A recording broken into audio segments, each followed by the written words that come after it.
The broadcast is now starting. All attendees are in listen-only mode. Good afternoon, everyone. This is Nathan Hicks, and I will be your host today on the 7th and final webinar in the 2015 Transportation Site Impact Handbook webinar series. In this webinar, we will go over Chapter 5 of the Transportation Site Impact Handbook, which focuses mainly on the mitigation aspect of a site impact analysis. Today we have many of the people who helped rewrite the handbook itself. We have Gary Socolow, Gina Bagnani, Andrew Young, and Maria Cahill, who are all from FDOT.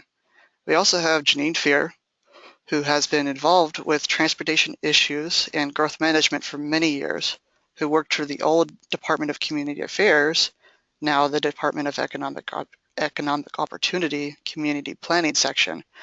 It is now working with CDM Smith to provide her expertise to us in the field of transportation growth management. Finally is myself, Nathan Hicks, and I also work for CDM Smith and assisted with the development and coordination of this presentation. Please. Hey Nathan. Yes. This is Gary. I just wanted to make one clarification on this being the final of the series. It is the final of the series on the actual book itself, but as we get to the end, and I know because you created that part of the presentation, we're going to continue having webinars on subjects related to site impact, things like trip generation, trip internalization, and any questions that might come out from the people that are here. So I just wanted to say that. Okay, thank you. And yes, like Gary mentioned, we will be having additional webinars, more than likely starting in 2016. And please do not hesitate to ask any additional questions throughout the presentation, as we are here to answer all of your questions. And with that, we have a poll for you, and I will turn it over to Gary. This is Gary again, and we'd like to get an idea of who's online, and so if you could tell us who you're with.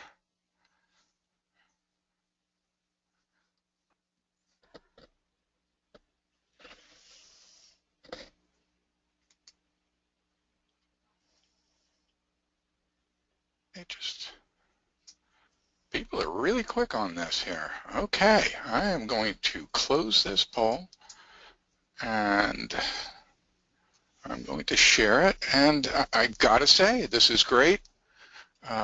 Most of you are from consulting firms that work somehow with transportation or growth management, and I'm also impressed by the number of people because that means that nobody is making them listen to this.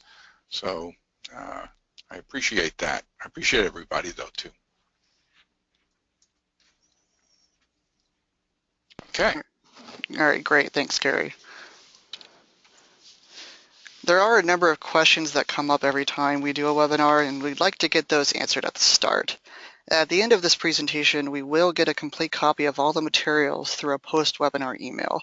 This will include many of the resources that are discussed, as well as a complete copy of the presentation itself. We will also be offering credits from the American Planning Association, and the number you see next to CM credits on the screen is the number that you will use to redeem those credits. The PDH credits for professional engineers are available through proof of attendance. In the past, we have sent a certified list of attendees with all the information necessary for your honor systems credit as a professional engineer. This will also be sent in the post-webinar email. Also, each of our presentations are made into a recording that will then be hosted on YouTube. We try to have this done as soon as possible, but editing does take a bit of time, as opposed to just putting together a presentation. Since this is a webinar, you are currently muted. However, you can ask your questions in a question-tabbed dialog box. please ask your questions as they come up, and we will try to get to them as quickly as possible. There will more than likely be questions that we can't answer immediately, or questions of a more philosophical nature. There we may have to discuss at a later time or send your answers via email. And with that, we have another poll.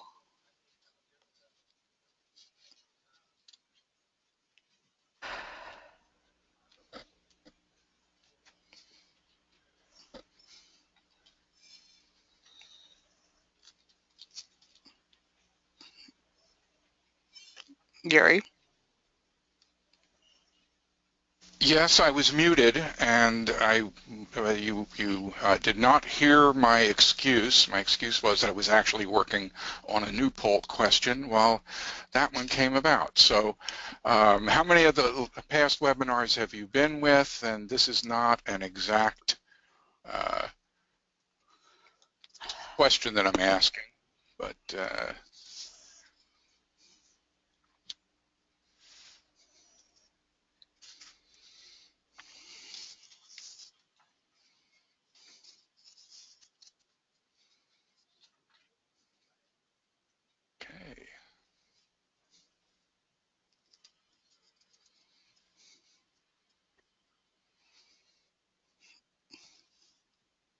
All right. About 90% of you have voted, and so I'm going to close the poll. I'm going to share it. And so this is really good. I am happy that everybody has attended some, and as Nathan has pointed out, we do have recordings of all of them, and we will be working on more than just recordings of them. We're going to be working on having a more easy to use version of these seminars online, so you don't have to listen for an hour and a half, which I know can be daunting. So thank you. I'm going to close this. Appreciate it. Great, thanks, Gary. And thank you everyone who's been attending all of these webinars. And before we start, we'd like to ask if anyone has any questions. At the moment, I do not see anything in the question tab. And so I will go ahead and turn it over to Janine Fear, who will take us through the rest of the presentation. One moment, Janine. Thank you, Nathan. All right, and you should have control now. Great, thank you.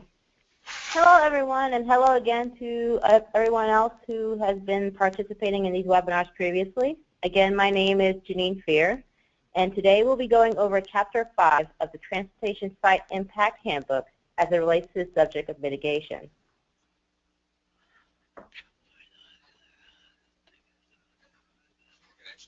So today, we'll be going over the content available within the handbook regarding mitigation, as well as any recent legislative impacts that have not been captured within this current version of the handbook.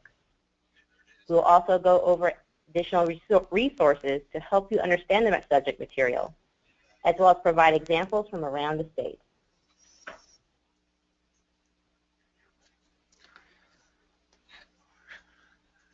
Now, speaking of legislative changes, the handbook does cover changes that occurred since the 2010 update of this handbook through the 2013 legislative session, which contained the last of the significant changes to growth management laws until this recent 2015 session. Those legislative changes include revised provisions regarding proportionate share mitigation, as well as the well-known fact that transportation concurrency is now optional throughout the state. In addition, there's a requirement under Section 163-3180, which requires that for proposed comprehensive plan amendments which impact facilities on the Strategic Intermodal System, or SIS, that FDOT must be consulted. However, this is a requirement for those local governments which still implement transportation concurrency. Another change which is not highlighted on this slide, which would also impact mitigation, was the repeal of Rule 1494 of the Florida Administrative Code, which established level service standards for roadways underneath the state highway system, SIS, and those funded underneath the TRIP program. We'll go over these changes in more detail as we move through this presentation.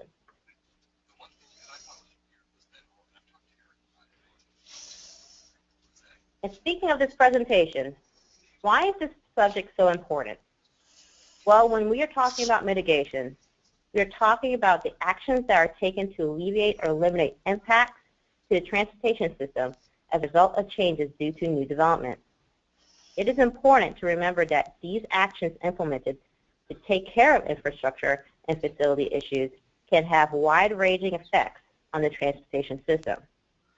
In addition, mitigation efforts should be consistent with local government comprehensive plans and future land use maps, as well as the applicable transportation agency plans, including MPO plans such as TIPs and LRTPs, or long-range transportation plans, as well as SDOT's plans such as the work program, cost feasible plans, and others.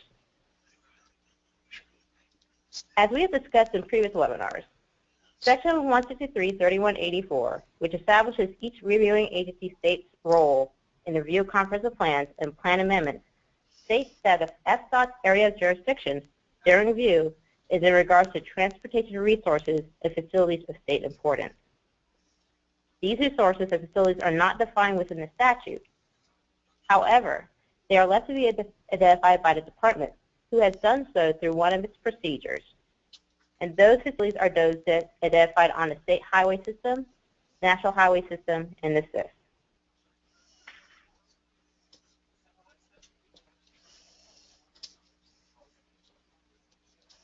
Now, if we talk about mitigation, realize that not all mitigation strategies are applicable to all situations. Since actions concerning mitigation can have significant impacts and must be consistent with established laws and practices of the applicable jurisdictions, there are several considerations that must be taken into account before selecting and then implementing a course of action.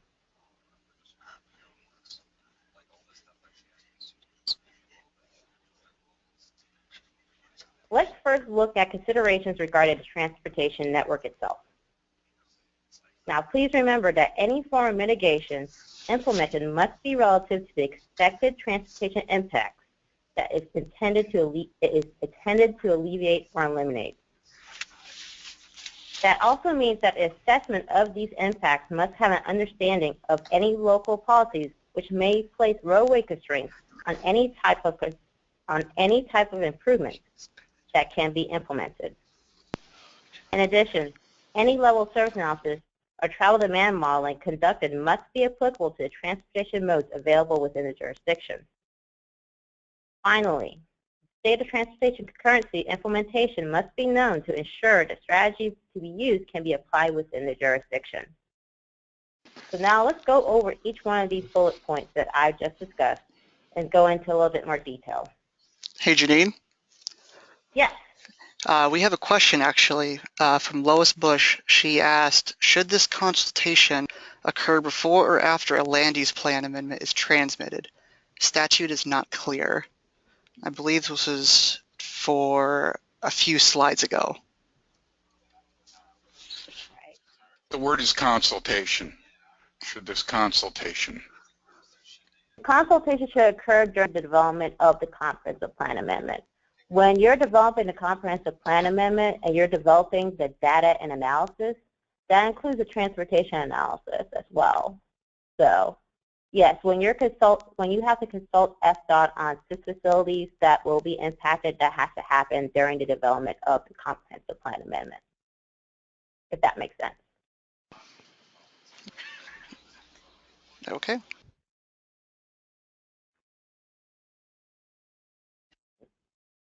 Is there any other questions before I continue? No, there are not. Thank you. Okay. So, starting back from here, let's talk about in detail these 4 bullet points that I was just briefly discussing. The first of these 4 bullet points is regarding roadway constraint policies.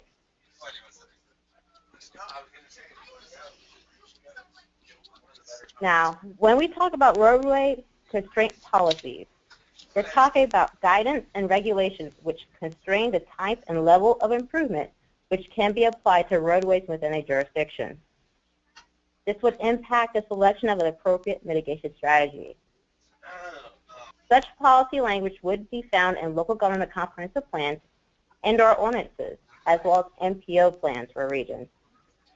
These policies are intended to prioritize areas for transportation improvement, promote the mobility goals of a local jurisdiction, as well as identify preferred network enhancements, which are financially feasible for the jurisdiction in question.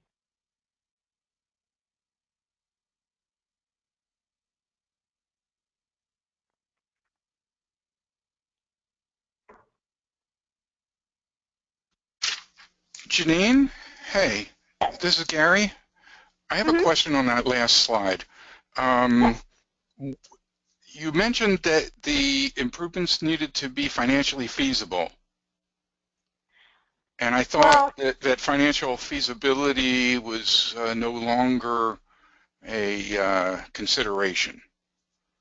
Well, I probably should have worded that differently. There's some jurisdictions that would want to consider only improvements that are financially feasible for them. That statement wasn't so much saying that the statute requires them to be financially feasible. But for those jurisdictions that are strapped for cash, what have you, they may use these policies to identify what kind of improvements are within our abilities, monetary-wise. Okay. All right. I apologize for that. No. I can see the difference.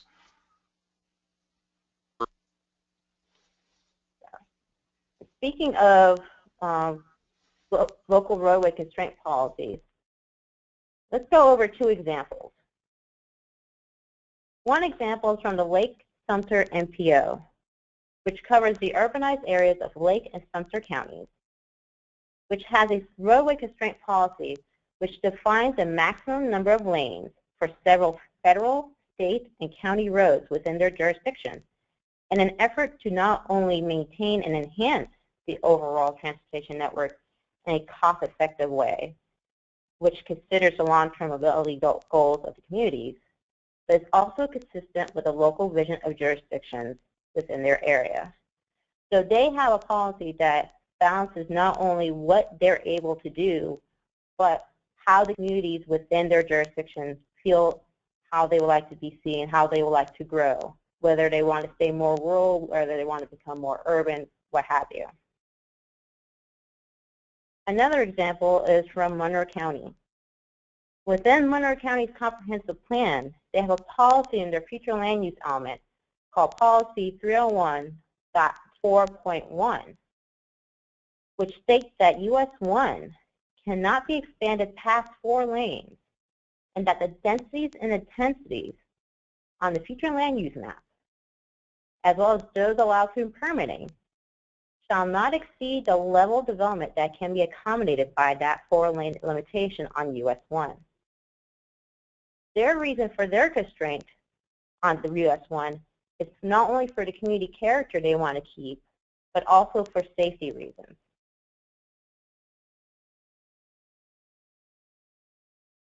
By safety reasons, you mean hurricane evacuation? By safety reasons, let's talk about pedestrians. Along that portion, they try to keep the speed limit low to allow people free movement around that area. Okay. Now, when we talk about hurricane evacuation, that is an interesting and we'll say a very interesting subject down there that we could talk about another time. Okay. All right. Thank you. Mm-hmm. Thank you. So the next bullet point that was mentioned was in regards to level service analysis. Now, in terms of analysis of impacts to level service, or LOS, on facilities, the first step when dealing with considerations for mitigation is to identify the LOS standards for all transportation modes within a local jurisdiction.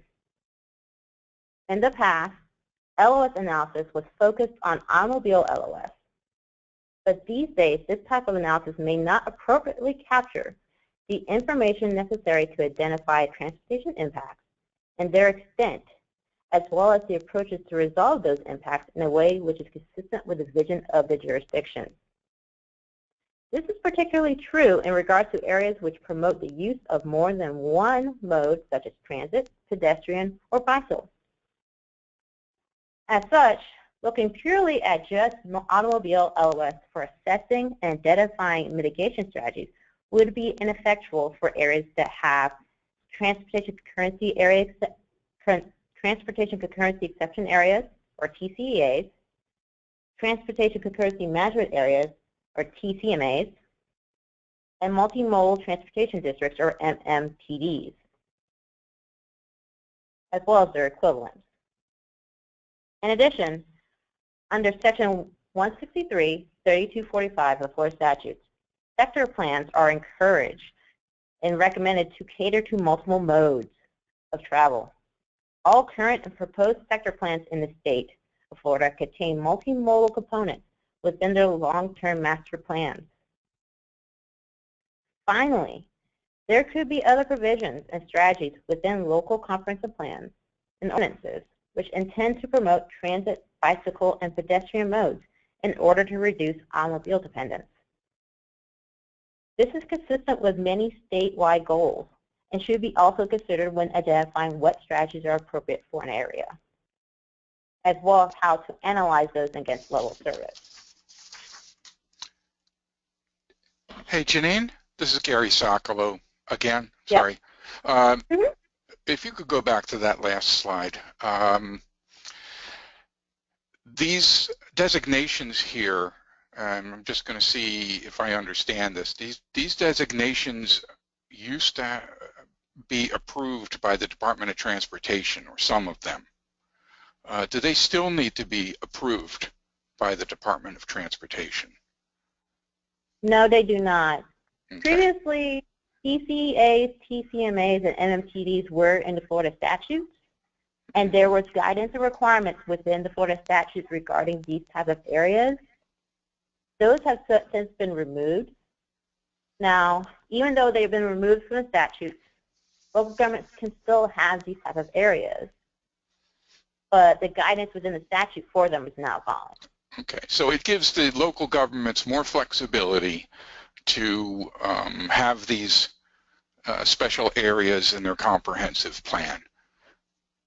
Right. All right, thank you. Yeah. Now, if they do these as overlays, they may do a comprehensive plan amendment to establish policies for them in their comprehensive plan. That's a note I like to point out just to make sure people understand. You can have these, but if you're going to amend your comprehensive plan to put these in there, if they're not in there previously, that still is a plan amendment, if that makes sense. I realize I answered your question. No. So they would be reviewed. They would be reviewed by Department of Economic Opportunity Community Planning section, and we would probably be, FDOT would be consulted, but would have not the same sort of authority we did in 2008. Right. Okay. Because the guidance for these areas would not be in the statute anymore that you would have used to review them against. Correct. Got it. All right. Thanks. I appreciate that.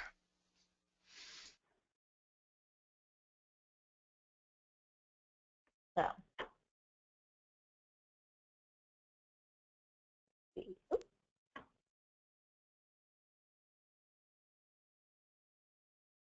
Right. So when we're talking about level of service analysis or LOS analysis for areas that don't want to focus too much on automobile, there's several things to consider for non-auto LOS impacts, particularly with consideration of transit, bicycle, and pedestrian needs, in conjunction with efforts to reduce automobile dependence. Those things you may want to consider include whether the design of the proposed development works to reduce impacts on adjacent arterials. Are there factors in the proposed development that are expected to reduce automobile trip generation?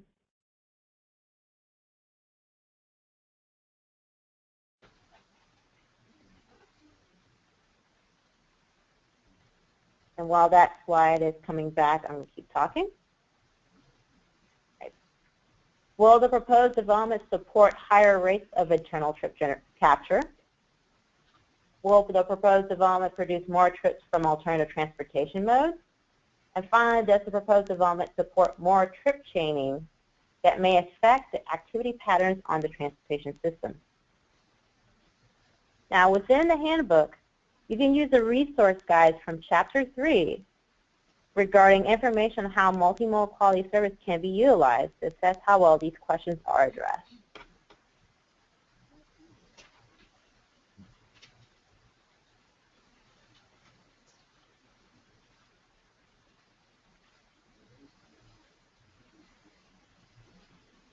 The next point I want to talk about from that four-pointed list I just talked about earlier is in regards to travel demand modeling and the limitations to it. In the same vein as LOS analysis, you should also recognize limitations of travel demand modeling in multimodal analyses with regard to whether alternative modes of travel will be sufficiently captured. For example, sometimes the use of transportation analysis zones or TAZs as a unit of analysis does not consider alternative mode trips within those zones, like the ones that constitute the majority of walking trips, or bike trips, or even most trips that access transit. In addition, there are land use models out there that do not consider differences in land use configurations that may occur as a result of changes in a transportation network. For additional information on how to deal with these type of limitations, one place of resource that you could use is the Multimodal Trade-off Analysis and Traffic Impact Studies report that was completed several years ago by FDOT Systems Planning Office.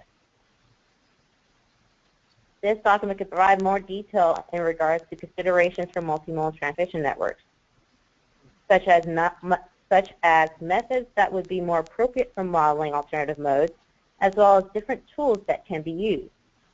Now, even though this study is old, there's still lots of valuable information that could be pulled from it, as well as a number of the software tools mentioned that are still in existence today.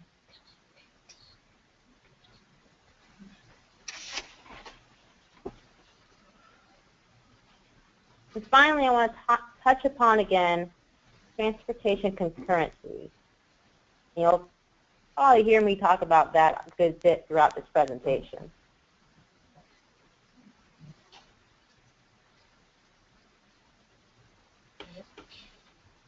I'm going to wait a second for the slide to change over.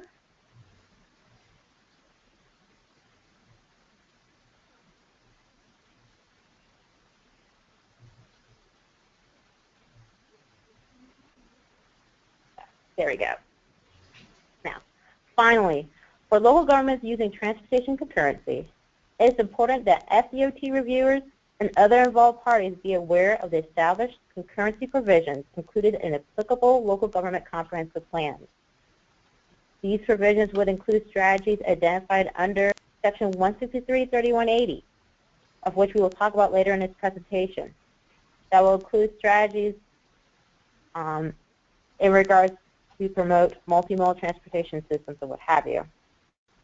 In addition, there are several local governments that still have use for areas such as TCEAs, TCMAs, and MMTDs that we just discussed earlier. So please be aware of whether or not those areas are active within those local governments. In addition, for those local governments which have decided to repeal transportation concurrency, Section 163-3180 of the Florida statute encourages them to use an alternative mobility funding system that uses one or more of the tools and techniques identified within the statute.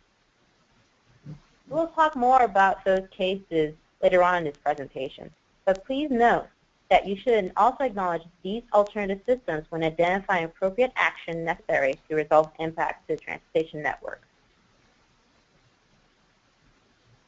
Now, another bit I want to mention about transportation concurrency is how the changes to transportation concurrency impact coordination and consultation with SDOT.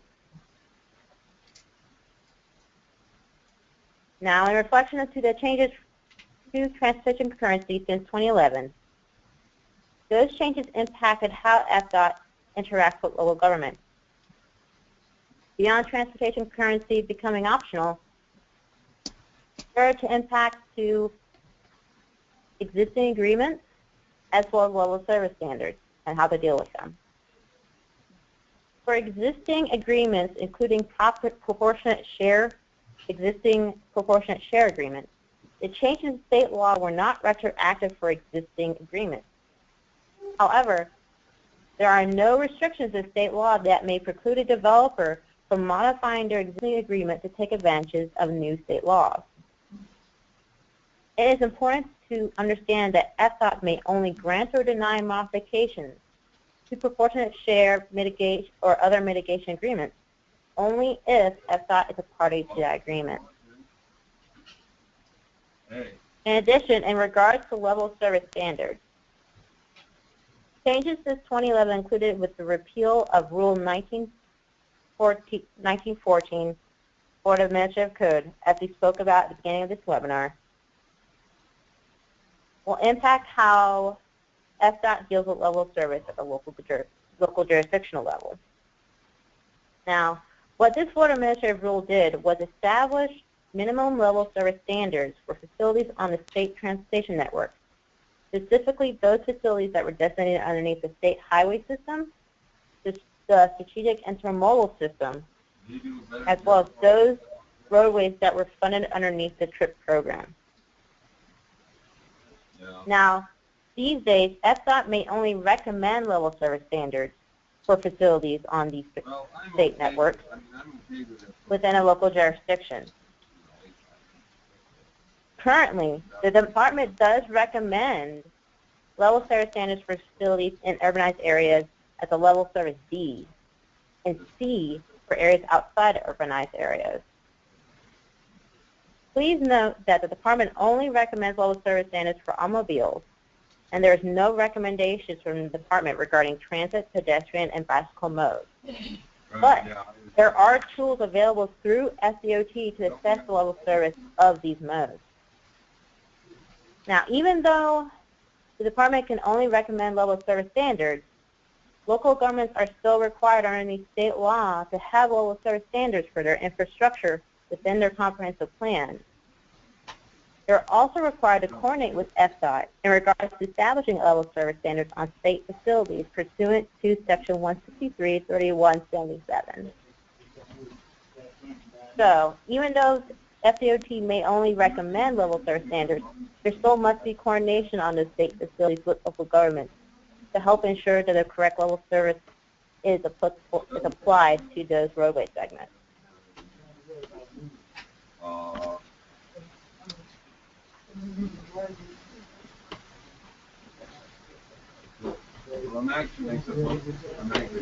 And before I continue, I hear some noise on the line, so could you mute your phone? Thank you.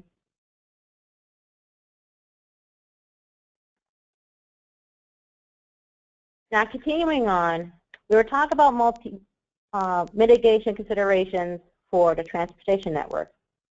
Let's also now talk about those considerations in regards to development and land use. Reviewers and other involved parties must recognize the strong links between land use and the land uses and the transportation network which support them. So, it is also important to look at the considerations for development and land use changes in this regard. In terms of land use changes, we're typically going to focus on land use changes that come through comprehensive plan amendments during this presentation. Examples of changes from a proposed comprehensive plan amendment could include changes to proposed land uses, modification of development phasing, inclusion of mixed-use land uses, revisions to internal circulation of networks, changes to urban and roadway design, inclusion of limitations on the amount of traffic a site can generate through site-specific comprehensive plan policies. And we can also see reductions in maximum densities and/or intensities within development land uses.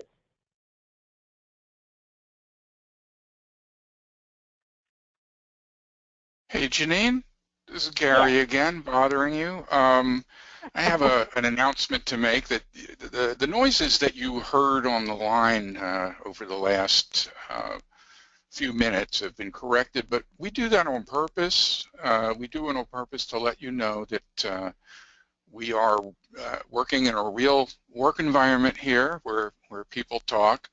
And with that, I would like to do another poll, if you don't mind.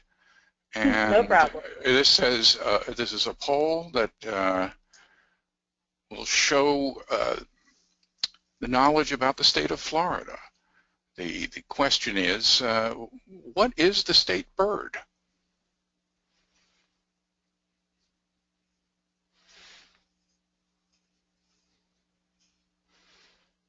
All right.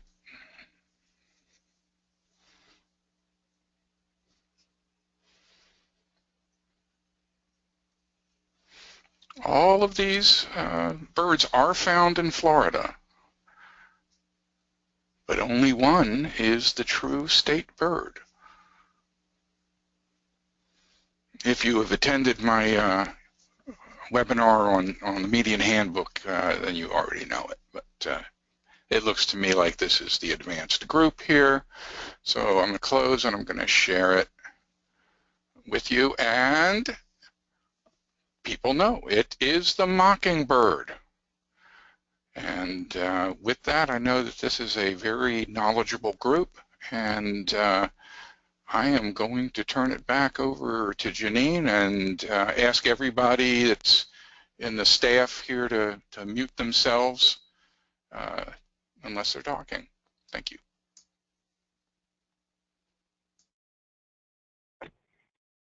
Thank you, Gary. I was hoping that was the Ahinga, but I knew I was thoroughly wrong on that. Ahingas are cool. And I'll put in a plug for Wakulla Springs on that, because that's where you see these wonderful anhingas. These are the birds that are related to the cormorants that, and they need to sun their wings off because of the way they're made. Yes, they're Batman birds. Right. And speaking of Batman birds, we'll go back to land use through mitigation consideration. You can see there's a tie there. There's a link. So we were just mentioning in regards to land use considerations for mitigation that there's several things that can happen with comprehensive plan amendments that can impact the transportation network through changes to land use. Now, as we're looking at comprehensive planning and growth management law in general throughout the state, reviewers and others should realize the legal environment that we have to work in today as it relates to mitigation impacts on the network and what is allowable. Even though several sections within the growth management statutes have been removed or revised since the last handbook update, there are still portions of the statute that are important to take note of in regards to mitigation, primarily underneath sections 163, 3177, paren 6, as well as section 163, 3180, subparen 5, H, and I. Now, please remember that section 163, 3177, paren 6 contains guidance and requirements for transportation elements within local government comprehensive plans, as well as transportation-related comprehensive plan amendments. It also contains requirements regarding coordination of transportation element with plans and programs from any applicable MPO or other transportation authority, such as FDOT. And that will include coordination with FDOT plans, such as the FDOT work program. In addition, as we mentioned 2 slides previously, there's also the requirement to coordinate in regards to establishing level service standards for public facilities with any state, regional, or local entity having an operational or maintenance responsibility for such facilities. That would include FDOT. As for Section 163-3180, subparen 5H and I, this portion of the statute contains guidance and requirements for local governments who continue to implement transportation concurrency, including the requirement that local governments who are implementing concurrency must consult FDOT when proposed amendments affect its facilities. This portion of statute also contains guidance and requirements for those who have rescinded transportation concurrency but have developed an alternative mobility funding system in its place. Finally, this portion of statute also provides definitions and procedures regarding proportionate share, as we will discuss later in this webinar.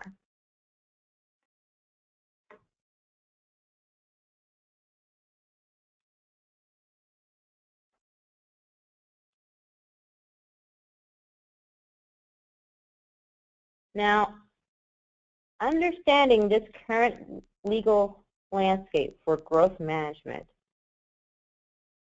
you also need to know, how does FDOT fit in this environment? We're going to give it 1 second. Update. Okay, while that's changing, I got one quick note. If you look to the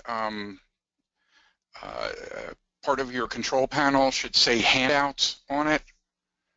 You should see one handout with an Adobe Acrobat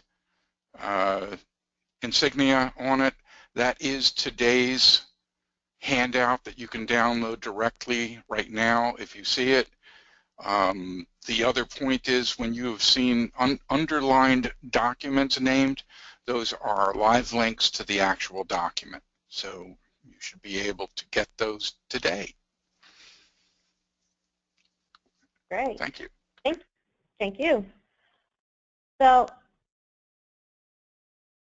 changes in legislation has also impacted FDOT's role in regards to the comprehensive planning process, which will also impact how mitigation will work out in regards to state review and state coordination.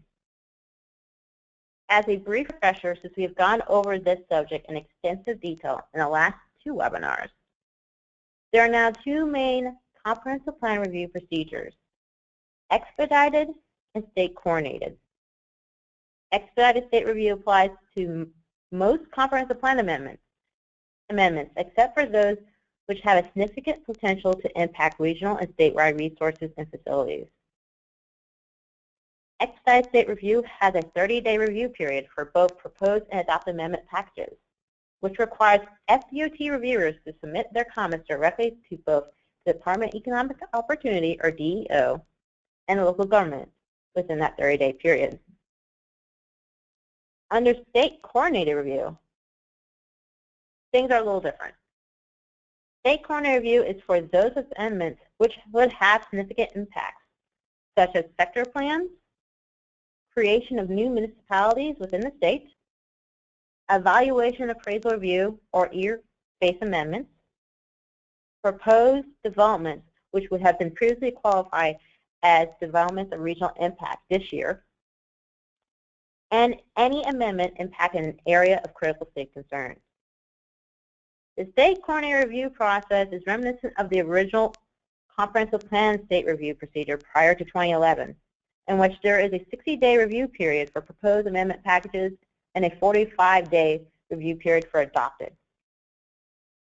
During the 60-day review period, FDOT reviewers have 30 days to submit their comments to DEO for consideration and incorporation into the objections, recommendations, and comments, or ORC report, which is issued at the end of the 60-day period. Now, please remember, for state review procedures, pursuant to Section 163-3184, FDOT reviewers are limited to comments on proposed comprehensive plan amendments which must specifically state how the plan amendment will adversely impact transportation resources and facilities of state importance.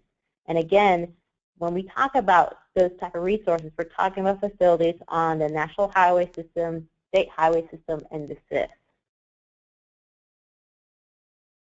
And not only are they to identify how these resources are impacted, they must also identify measures local governments can take to eliminate, reduce, or mitigate for these impacts.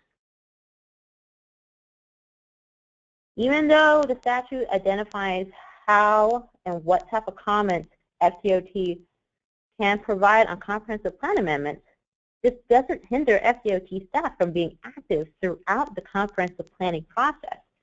And the FDOT staff can provide technical assistance throughout the process.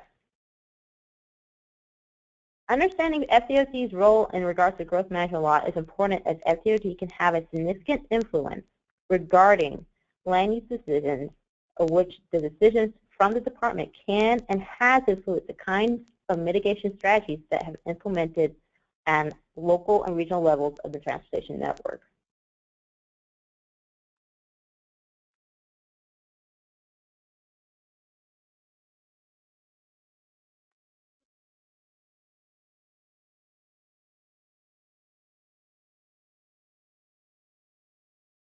So overall, before deciding on a mitigation strategy, ensure that that strategy is applicable and accessible for not only the area impact and the level of impact, but also for the local jurisdiction, making sure that you're adhering not only to local laws and procedures established within local documents such as the comprehensive plan, ordinances, or MPO plans as applicable, but also to ensure that those strategies are allowable in relative to the impact that they are supposed to be alleviating. In addition, adverse impacts of the transportation network can cross traditional jurisdictional boundaries. And in order to meet the long-term needs of the transportation system, a regional perspective sometimes is needed. In addition, the consideration of other transportation modes, such as bicycle, pedestrian transit, will help accomplish long-term mobility needs on the transportation system and present new opportunities for coordination and funding. Since deciding on mitigation strategies must take into account the transportation network and surrounding land uses that it supports, coordination between land use and transportation decisions is paramount. This can be seen in some of the statutory requirements we just covered. FDOT planners and decision makers are encouraged to coordinate with DEO, regional planning councils, MPOs, and local governments to maximize long-term approaches to achieving mobility goals not only at the local level but statewide.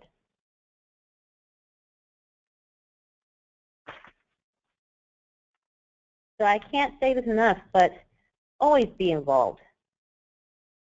To further elaborate on coordination, it is recommended that FDOT staff establish early and continuous involvement with transportation partners. Again, those transportation partners may be local governments, MPOs, regional planning councils, as well as DEO staff themselves. It will be key for FDOT staff to coordinate with transportation partners in developing recommendations to accommodate future traffic on impacted corridors based on solutions other than adding lanes to existing roadways. This is particularly important, particularly if no roadway projects are programmed currently for those efficient facilities. FDOT and other parties should be aware of established coordination goals, objectives, and policies within local government comprehensive plans. These mechanisms can be found throughout the comprehensive plans, particularly in the future land use element, transportation element, capital improvements element, and the intergovernmental coordination element. Finally, as previously stated, local governments must consult with FDOT with proposed comprehensive plan amendments impact designated CIS facilities. To ensure consistency and avoid confusion for all parties involved, a mitigation agreement can be used as an option to formalize agreed upon methodologies, assumptions, and necessary mitigation during coordination efforts. The mitigation agreement is entered into by the applicant and local government, who issues a development order, and the applicable reviewing agencies such as FDOT can be part of that agreement.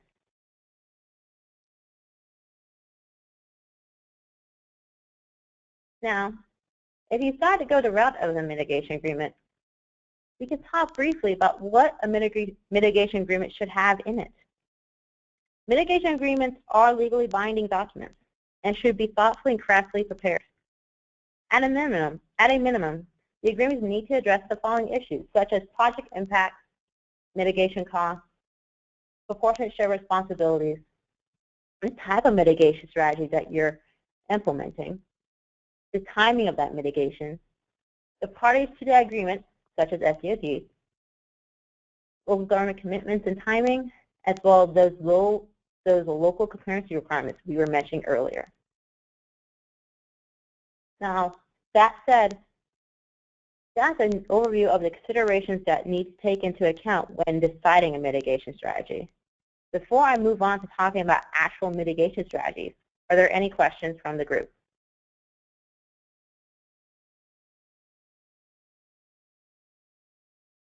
Hearing none, I will now move forward to mitigation strategies. There are several types of mitigation strategies available to be used to alleviate and eliminate impacts to transportation networks. We will go over briefly the different types of mitigation strategies that are available, keeping in mind that the selection of appropriate strategies should take into account the considerations that we just went over in the previous section.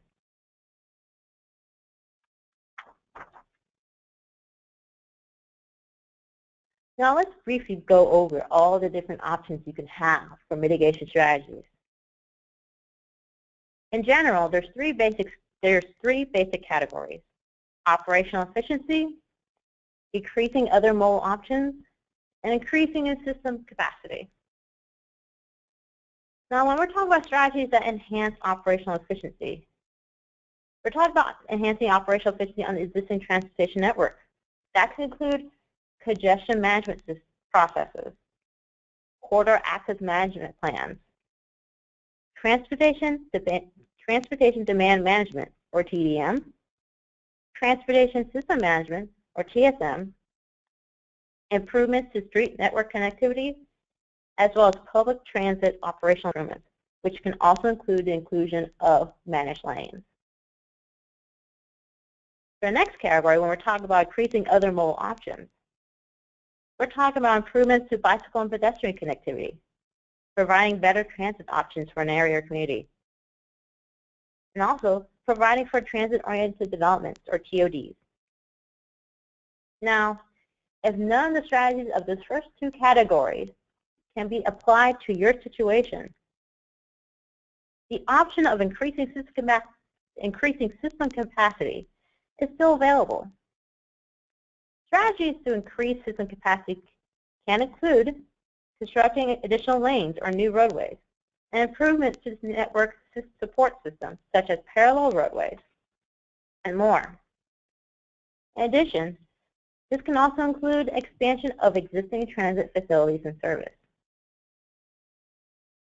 As previously discussed, considerations should take into account in regards to the applicable local laws and procedures. However, I forgot to mention, for mitigation and for state facilities, this is where it becomes important to coordinate with SDOT. And that's because for state facilities, there could be additional requirements that state facilities must adhere to under state law.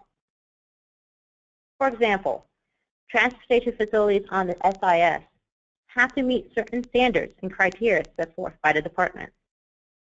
Adding to the system capacity on such facilities, such as construction of new lanes, that must be consistent with applicable procedures and thresholds that are in the statute.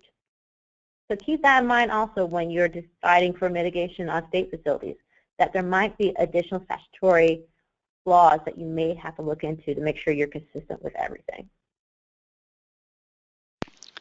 Hey Janine, we have a question from Larry Hungowitz. He asks, how do we determine the benefits of these strategies in mitigating any demonstrated impacts? Say that question again? Sorry. Sure. How do we determine the benefits of these strategies in mitigating any demonstrated impacts? That's a good question. The answer would be that we don't know yet. We don't have a policy. We don't have a policy on this yet. These are all things that are changing in the profession right now. So if anybody knows of a policy that we have that could quickly and clearly answer that question, I'm not aware of it. However, I believe that local governments working in coordination with FDOT can come up with the ideas that they have. For instance, like I'm looking at the picture you have up there right now that shows a support road network. And at some point, if let's say that road down the middle was a high-speed, high-volume roadway, then depending on the rest of the layout of that community, that backage road or support network might actually take some pressure off of the roadway, the same way that good transit might take the pressure off of that roadway and provide a good travel experience for our customers. Not everybody travels by private automobile by themselves. But I think the long and the short of it is that the question is one that can't be answered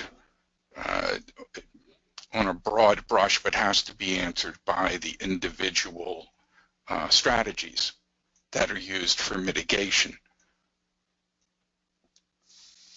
And I think that's a great way of explaining that, because at the same time, you may want to also look into communities that are similar to your own and see what kind of strategies they've implemented and do a compare contrast as well.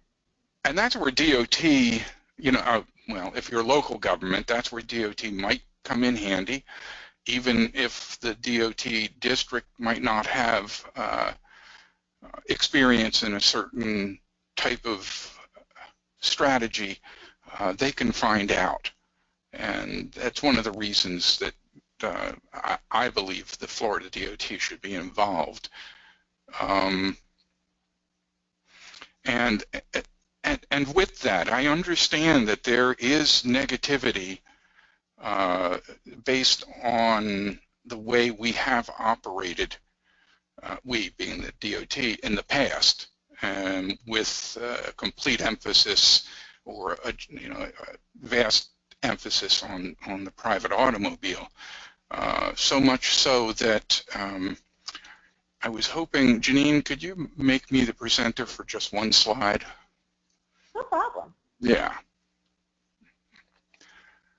I want to show you a slide that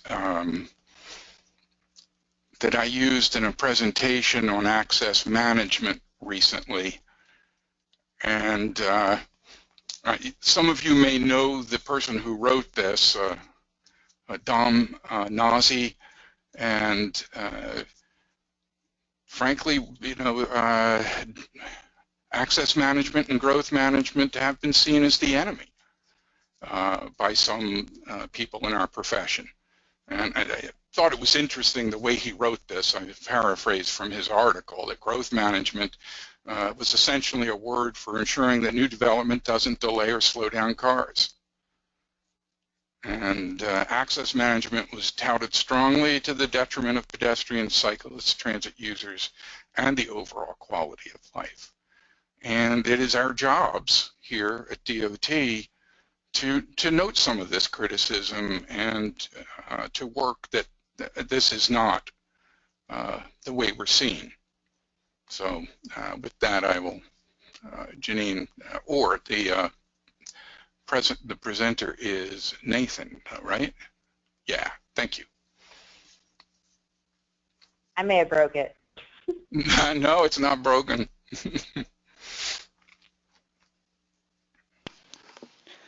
Okay, you should have control again, Janine. Okay.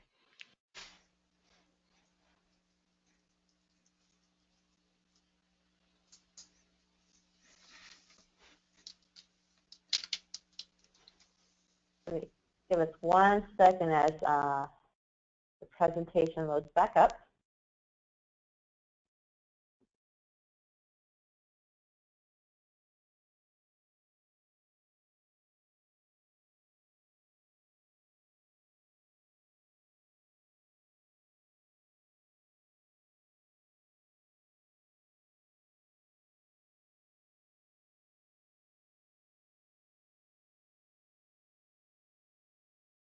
Nathan, is there something I should do on my end? I don't believe so. It should be loading on your computer, and you do have the control. I don't see anything else that you should be doing. Is it not pulling up for you? No, it's not. Oh, you know, when you say something, it happens. All right. And in response to what Gary was just describing on the slide that you should be now seeing in front of you, that's generally an example of what I was going to talk about in regards to mitigation strategies, in which you see this roadway that's color red. That roadway is essentially a new collector roadway that has just been built behind some rear parking lots in this example. And say you have a local government that wants to encourage infill. And say that infill comes in on those empty parking lots that you see on your screen right now. Give it a second.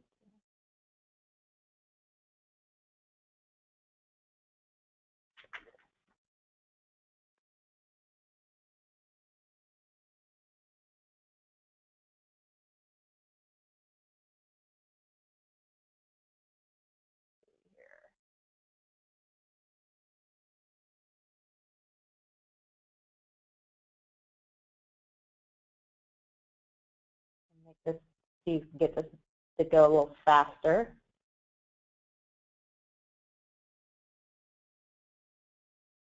Well, while I'm waiting for the slides to change, I'll describe to you what should be popping up in front of you.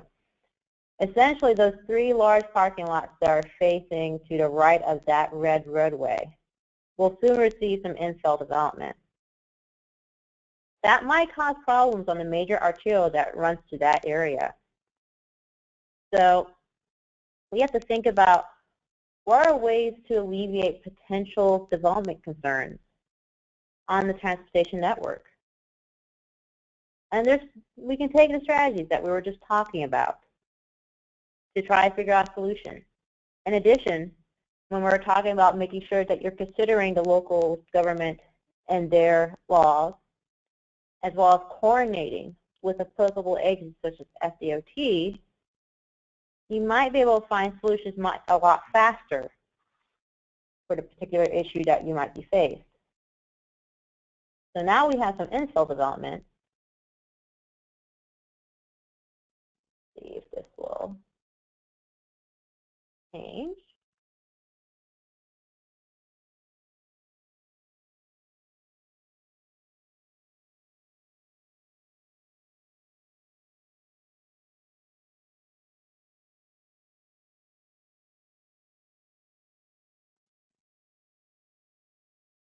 Give me 1 moment.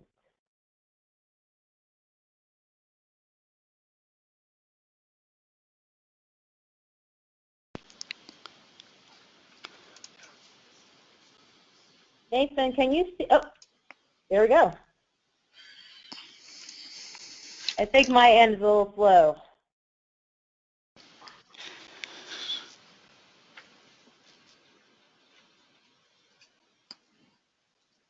Gary?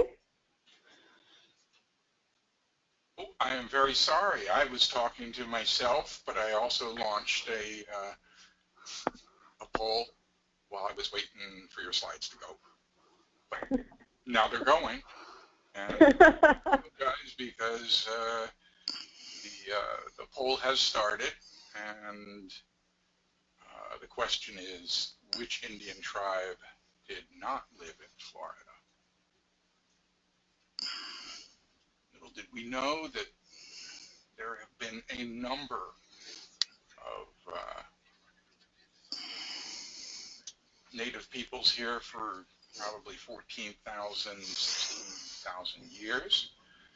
And with most of you voting, I'm going to close and show you guys really know your stuff. And of course, the group that never lived here were the Apache. All the rest of them had a place in history here. Some of them were gone before even the Spanish entered the scene. Thank you. Thank you, Gary. And I see now that the slide has now appeared. So we're talking about strategies that we can apply in this situation that you saw in the last two slides. Now, to resolve the situation and to also continue promoting info development, say that is the community goal for that jurisdiction. We can use strategies regarding street connectivity, increasing system capacity by expanding existing parallel roadways to alleviate trips that would go onto the major arterial. So now, as you see, we're going to extend the one roadway that was new, the new collector roadway, as well as take advantage of the other collector roadway on the opposite side of the arterial. These type of local roadway solutions can emerge from not only taking into account the mitigation strategies that are available, but through partnerships between developers, FDOT, the local government, as well as other transportation partners. Now, it's interesting to see how we use infill development to work with the transportation network and vice versa. The concept of linking transportation strategies with land use planning and decision making through partnerships with interested parties is also known as smart transportation. But really what I want to show is that this is one example of using mitigation strategies we just talked about with the use of parallel roadways.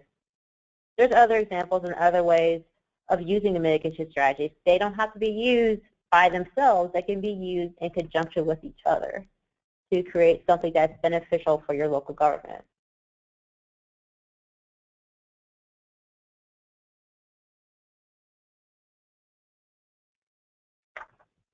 Now, in regards to mitigation strategies that we just briefly went over, there are resources listed throughout Chapter 5 as well as Appendix I of the Transportation Site Impact Handbook that you can use to better understand the mitigation strategies that I just mentioned. These resources can help you understand in more detail what we just talked about. This slide provides a few examples of these resources, such as the ones you see: Effective Strategies for Comprehensive Corridor Management, the National TDM and Telework Clearinghouse, the Accessing Transit Design Handbook for Florida Bus Passenger Facilities, and the Multimodal Transportation District and Area Quality of Service Handbook.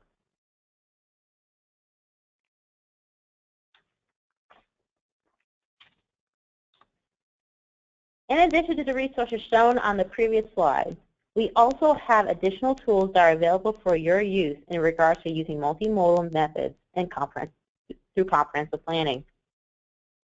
The Multimodal Transportation Best Practices and Model Element provides guidance in developing a multimodal transportation element for our local comprehensive plan. The guidance document contains two model elements that can be used for examples. One for large local governments and those governments located within the boundaries of MPO. Another element for smaller, more rural local governments that are located outside MPO boundaries. Another tool that is available is the multimodal mobility review website. This website is hosted through FDOT and contains mobility review guide and a companion checklist. The guidance document and checklist is intended to provide FDOT reviewers a proposed framework for review of local government land use and transportation strategies to support and fund mobility, submitted through the comprehensive plan review process as they relate to the function of the state transportation system. In addition, local governments may find a guide and checklist a useful resource in developing effective land use and transportation strategies in their comprehensive plans. This proposed framework depicts options that are considered to be best practices for transportation and land use mobility planning, rather than specific statute and rule requirements.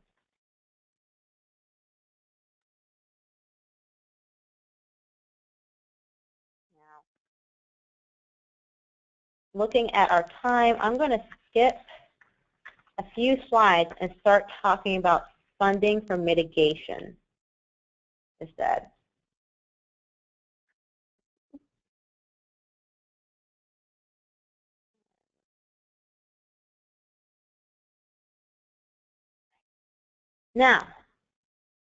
Now we talked about considerations for mitigation strategies.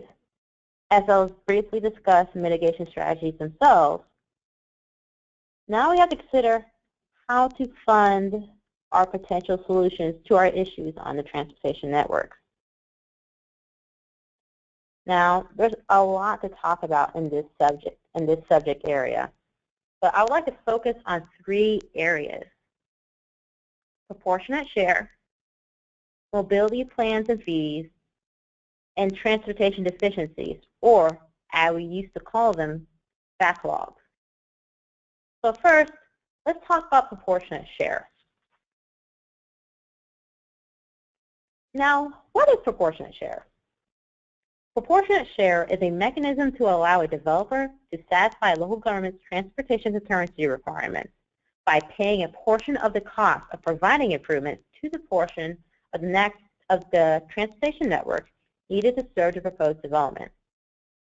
As we mentioned at the beginning of this webinar, 2011 saw changes to proportionate share.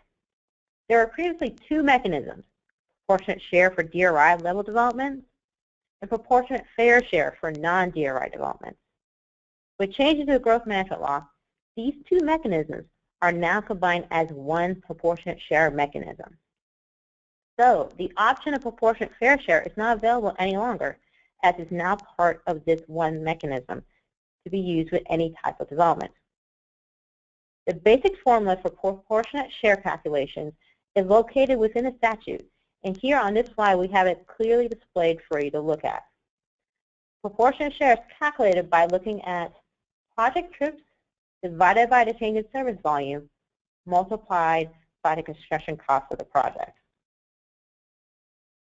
Now, please note that within that formula, project trips refer to peak hour trips from the stage or phase being approved for the proposed development, while change in service volume refers to change in maximum peak hour service volume.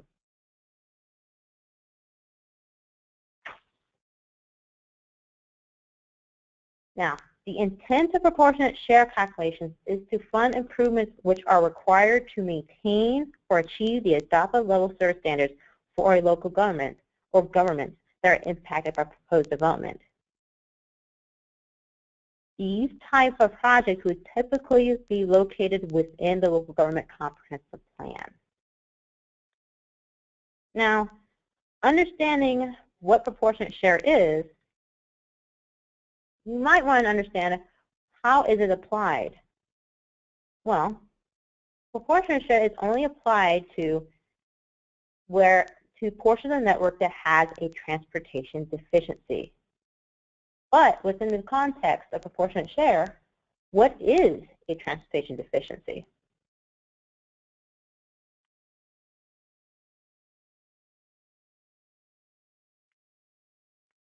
Well, let's define transportation deficiency in the context of proportionate share.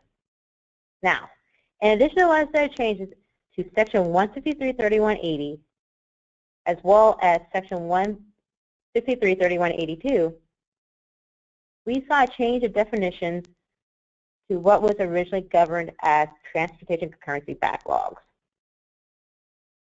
Now the statute defines and calls transportation concurrency backlogs as transportation deficiencies. And we'll get into transportation deficiencies as it relates to backlogs a little bit later. But for right now, Please understand that now in the statute there's a general definition for transportation deficiencies underneath Section 163-3182. Now, however, for the application of proportionate share, there is even more specific definition for transportation deficiency under Section 163-3180, as shown on the slide before you. There's a lot going on in this definition, but the key point is that the trigger for deficiency is hit when the adopted level service standards have been exceeded due to existing, committed, and vested trips in combination with additional projected background trips from other sources, with the additional projected background trips that are to be coincident with the particular stage or phase of development under review. These trips are the trips that would be analyzed underneath the project trips portion of the proportionate share formula that we just talked about. So, under the proportionate share system, the development's proportionate share, the development's proportionate share shall be calculated only for the needed transportation improvements that are for the identified deficiency as defined in the statute. For those facilities that are identified as deficient before the establishment of the development project that also would be impacted by the project, those improvements necessary to alleviate that deficiency are considered to be in place at the time of the calculation of proportionate share. And that's important to note that the proportionate share calculation for a deficient facility that a development will be impacted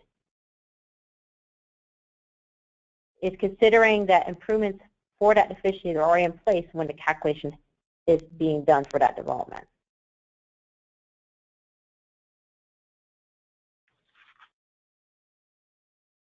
Now, as previously mentioned, in regards to FDOT and changes to proportionate share in the statute, change to the state law was not retroactive for existing proportionate share agreements. But again, if there's any change to that agreement, FDOT can only get involved if it was part of that mitigation agreement in the first place. In addition, in terms of changes in 2011 and 2013 to Section 163-3180 governing proportionate share, please be advised that for local governments that are implementing transportation concurrency, the local government is required to provide the option of proportionate share to developers for funding projects.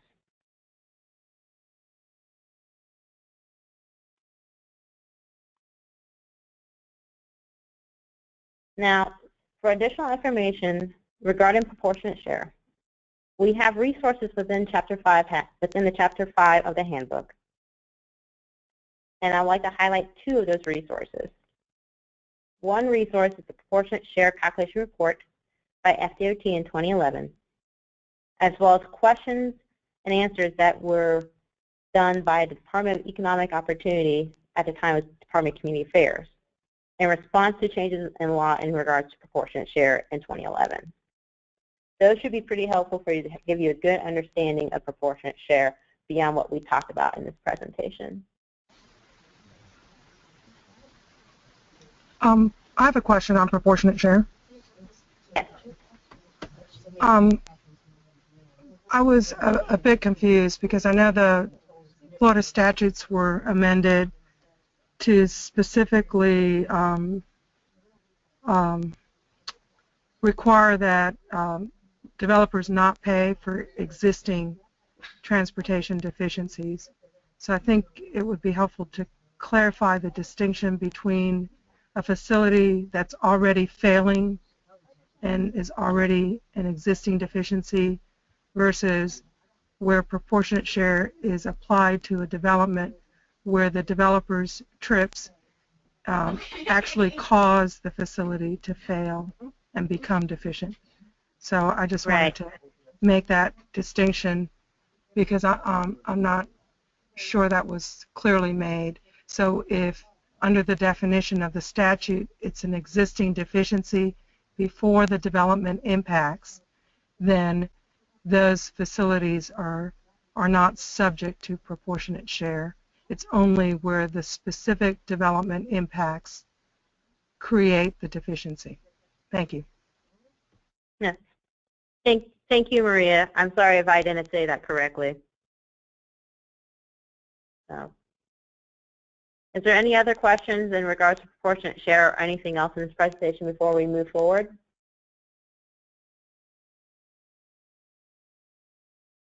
All right, hearing none. Let's talk quickly about mobility planning as well as mobility fees. The mobility fee planning approach envisions a minimum countywide approach implemented through interlocal agreements to ensure both regional and local mobility needs are addressed.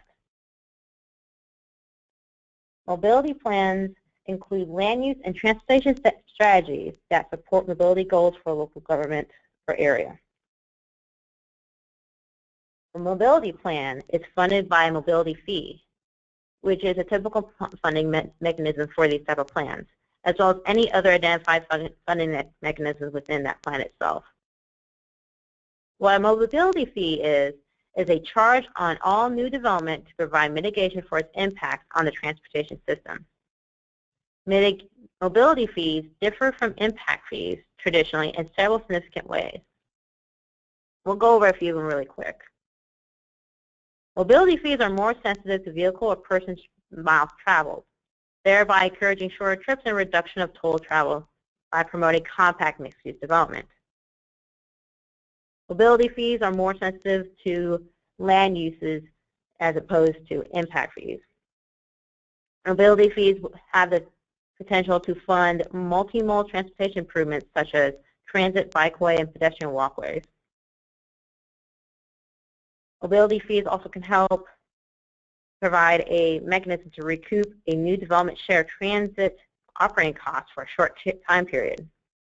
Overall, mobility fees can be distributed among all local government entities responsible for maintaining impacted transportation facilities through the interlocal agreements identified.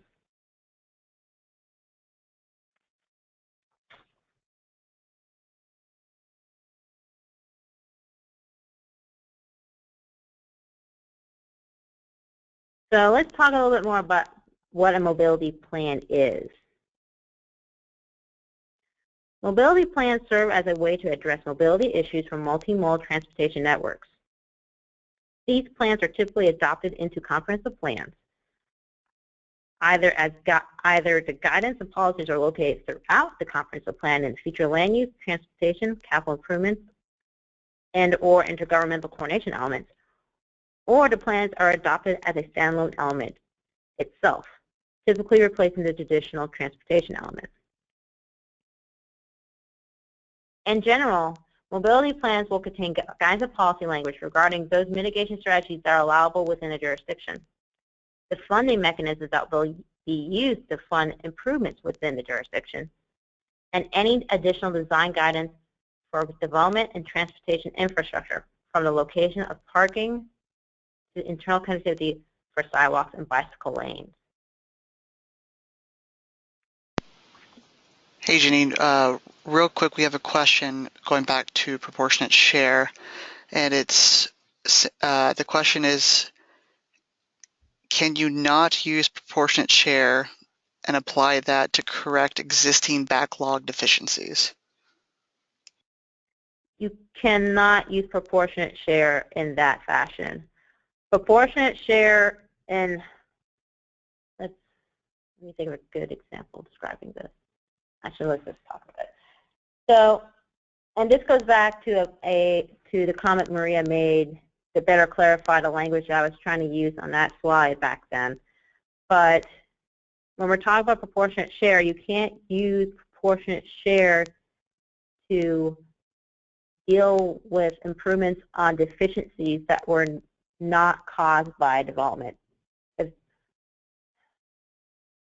Gary or Maria, would you like to talk better on this? Because right now I feel like I'm mumbling my words on this subject. I can help. Can you hear me? Yes. Hello?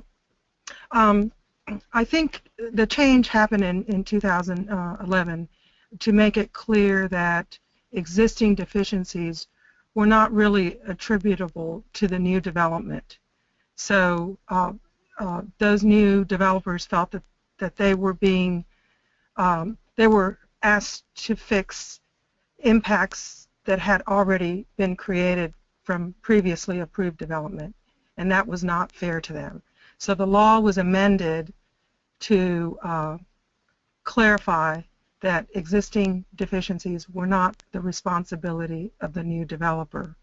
Now, DOT had always felt that the formula did not require fixing existing deficiencies, but there were some additions to statute that better clarified that. But traditionally, existing deficiencies were never able to be charged against the newer developer because it's not directly proportional to their impacts, if that helps explain it. No, that was great, Maria. And in regards to backlogs, well, I don't know if we'll be able to get to it today, but there is a concept of transportation sufficiency plans that we'll probably talk to in a moment if we could get to that were put into statute because of backlogs. And there's some mechanisms that apply to those plans, but in essence, like she said, correct. You can't use prop share for existing backlogs. This is Gary Sokolow, and I just want to add to the confusion just a little bit, actually to take away from it. I was one of the people that tried to prove that the old formula never, ever made them pay for backlog. And what's happened with the new law is I have heard that there have been understandings at the local level on how to do that, how to make sure that the developer doesn't pay for anything that was there before or what they expect in the future that was not from that specific development. And since it is what happens is, if you're familiar with the prop share formula, you know that it's a moving target. The trip distribution, the cost of the project, and all of those numbers can be and will change throughout the process.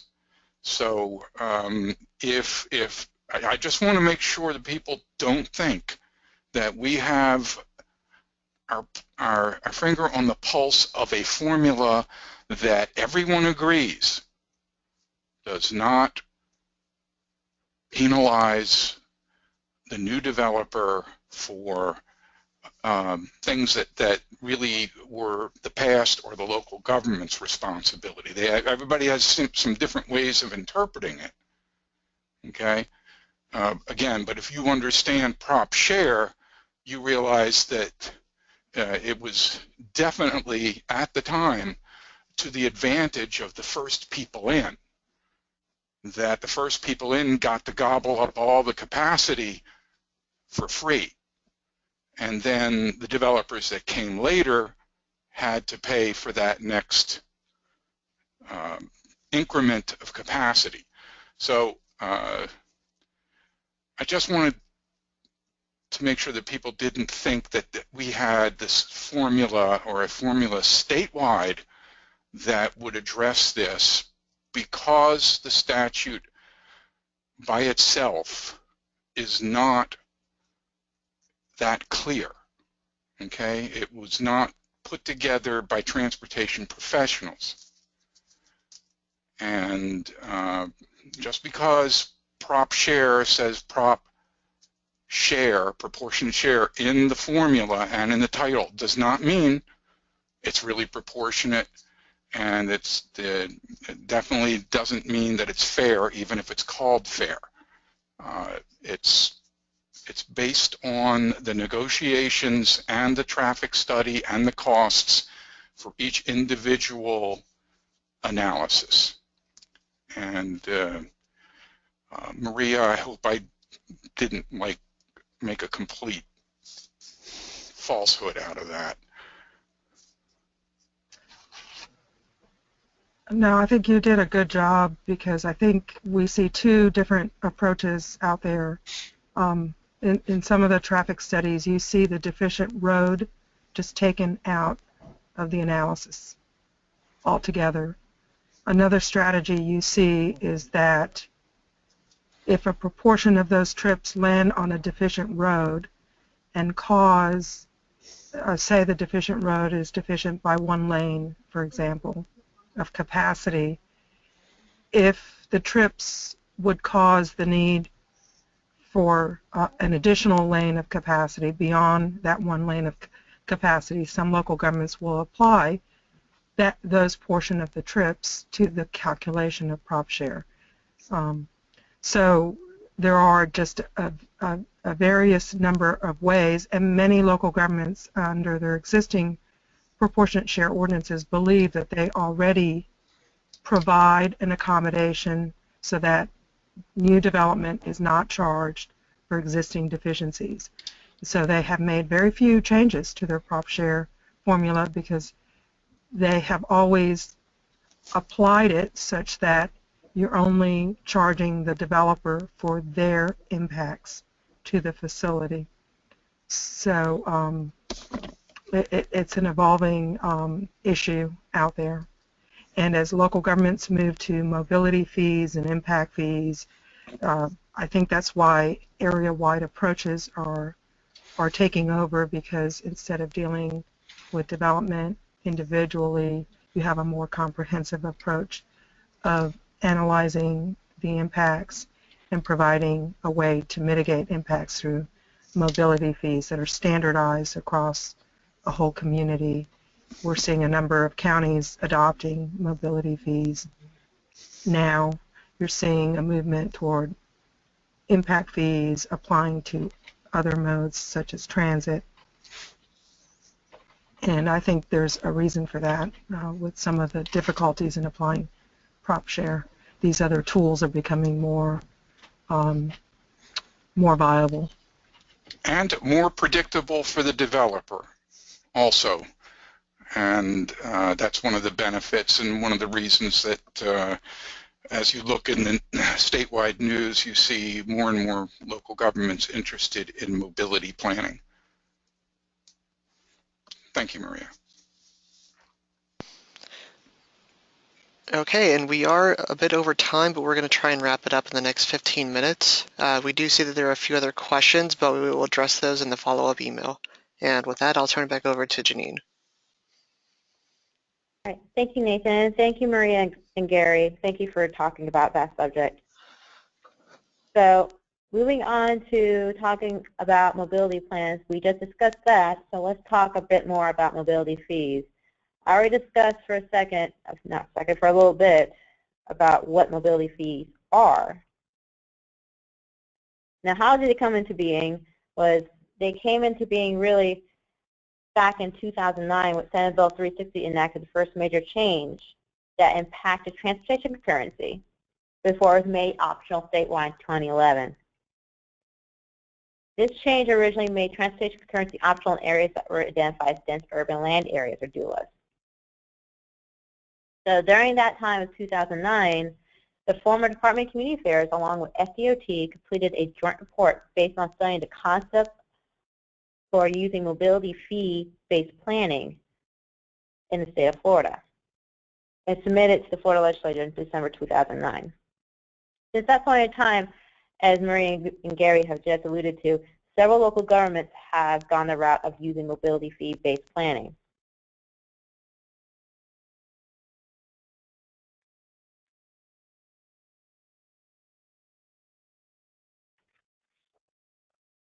And we're going to skip over these next two slides in the interest of time. So let's talk about state requirements for mobility fee-based planning usage.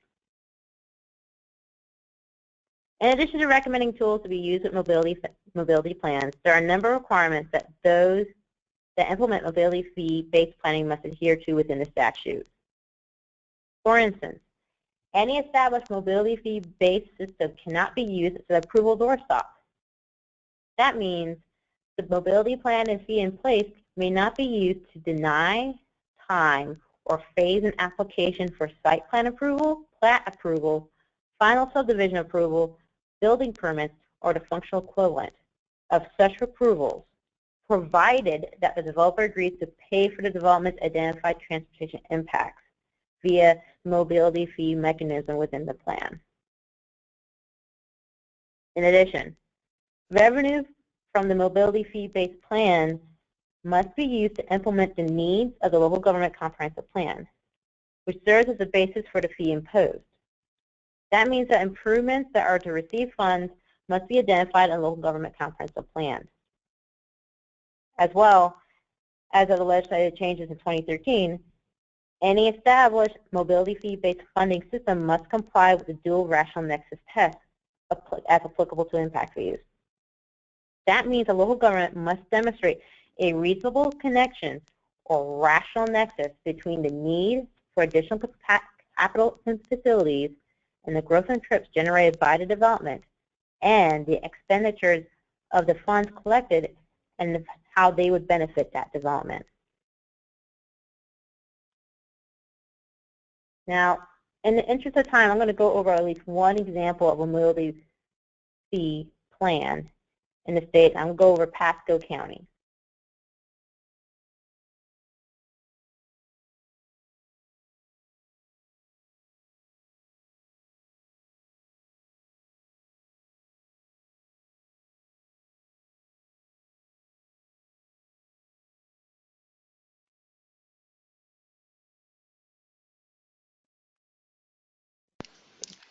Janine, has the slide pulled up for you yet?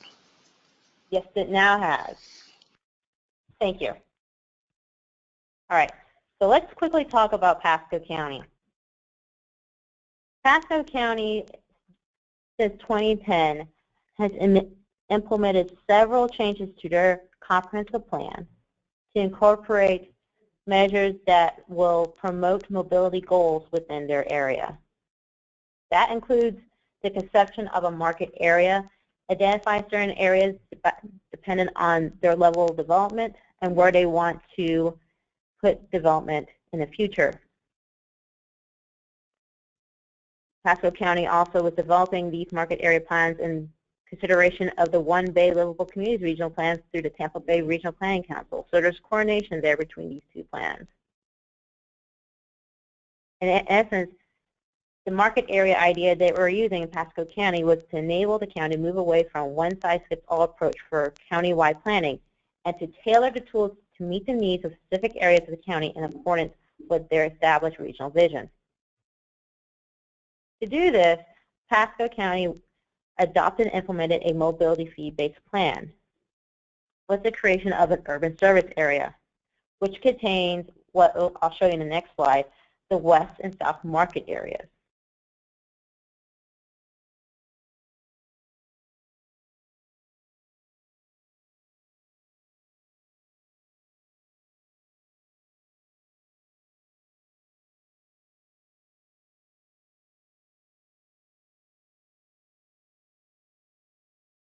All right, so the slide in front of you, you see is a map of Pasco County with the market areas that I was just about to discuss. The county wanted to implement a strategy that would promote development within what's called the west and south areas. And so the west and south area market areas are their urban service area. And they were going to use these service areas to promote redevelopment and infill development, as well as allow for higher densities. So they have policies in place in their comprehensive plan to entice development and discourage sprawl away from other areas, such as the north, central, and east market areas, by doing a tiered approach with mobility fees to encourage growth in areas with existing infrastructure. And when I'm saying tiering, of their mobility fees. That means there will be reduced fees in areas that they want to promote growth in, while there will be higher fees in areas they do not want to promote growth in.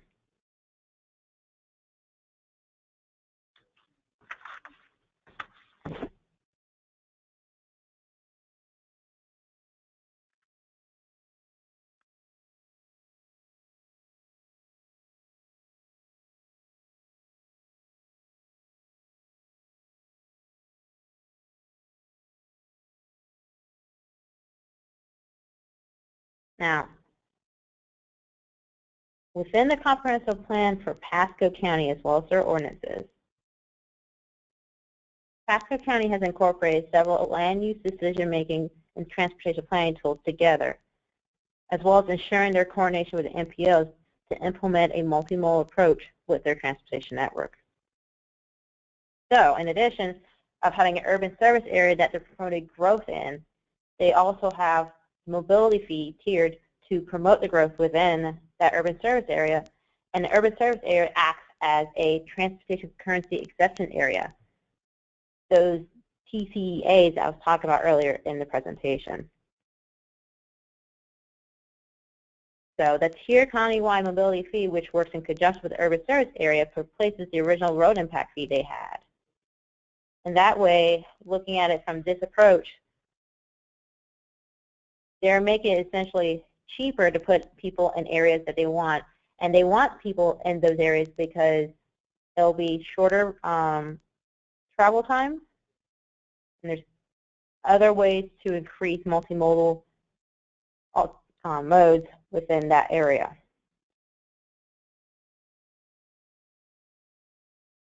Actually, since we are still over time, I'm going to skip through to the next portion. Let's talk about backlogs real quick.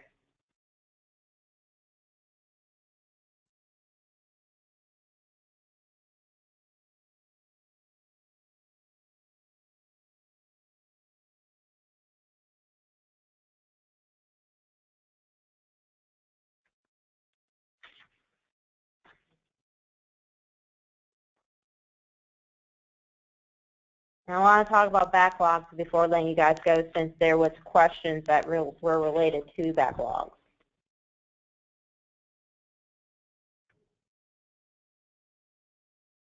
See if this will load. It should be up on the screen showing now for everyone. All right.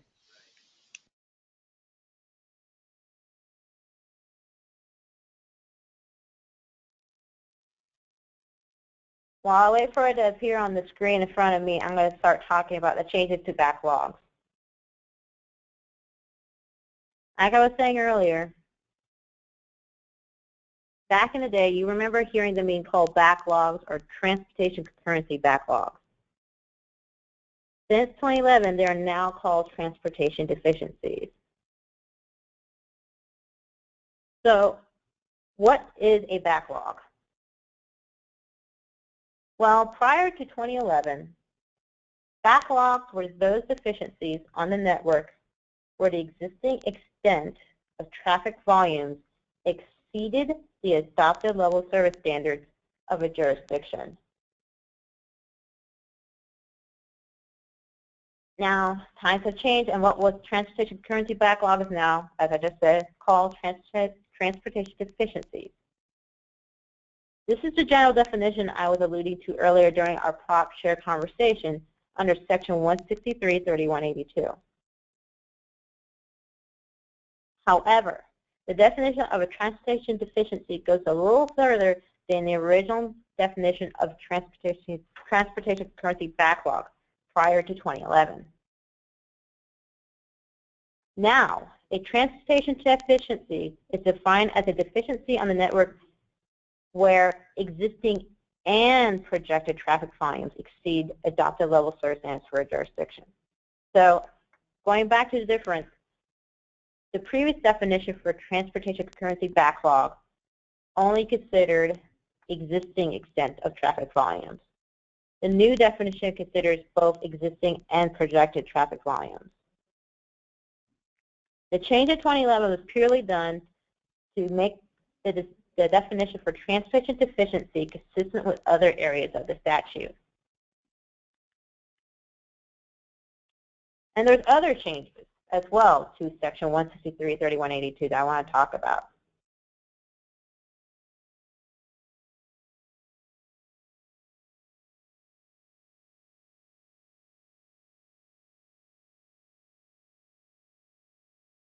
In general, changes in Section 163-3182 of the Florida statute since 2011 have only made minor revisions, including revising terminology as you see on the slide that will be before you shortly.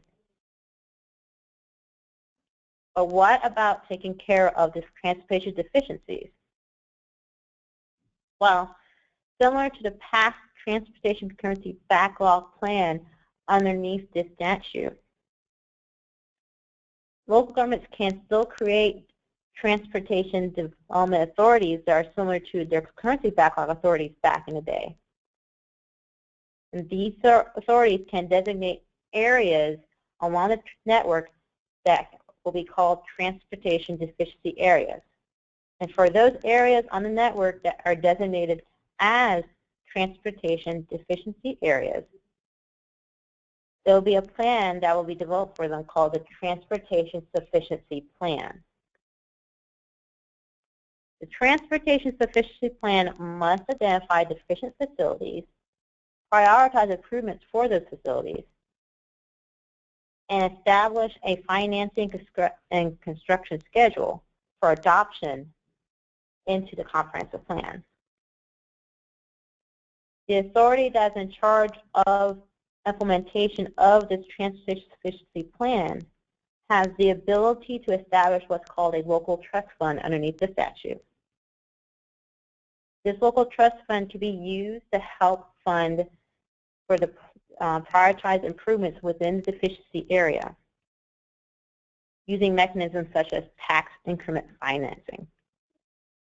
Authorities could also issue bonds backed by trust fund revenues they get from that type of financing.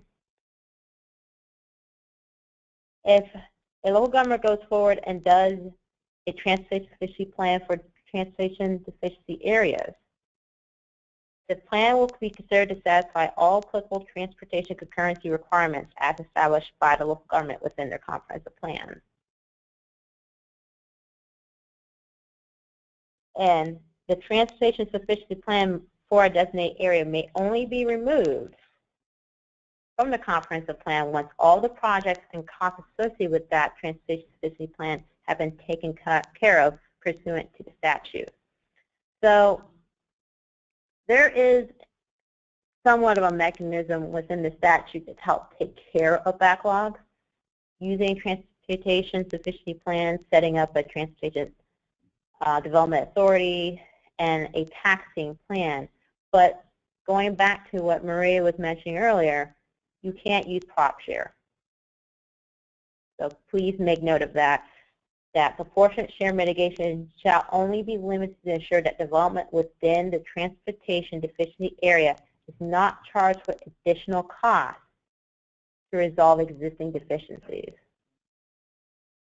I hope that is clear. I know I went over this really quickly because of the interest of time, but is there any questions in regards to backlogs? Is something I didn't talk about or something I did mention?